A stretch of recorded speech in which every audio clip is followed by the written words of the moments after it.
right about one thing. This ends now.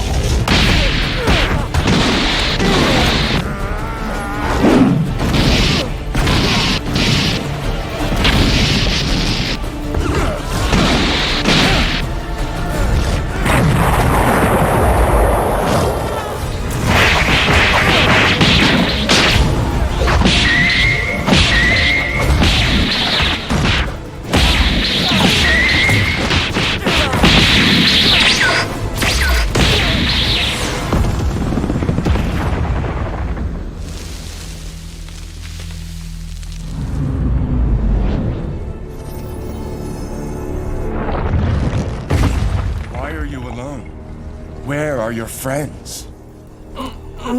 They tried to stop you, didn't they? But you came anyway.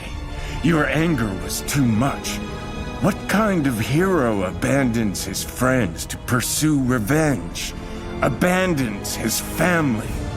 Don't you dare talk about my family! And here I thought you cared for them. Especially the one... what's his name? Tom?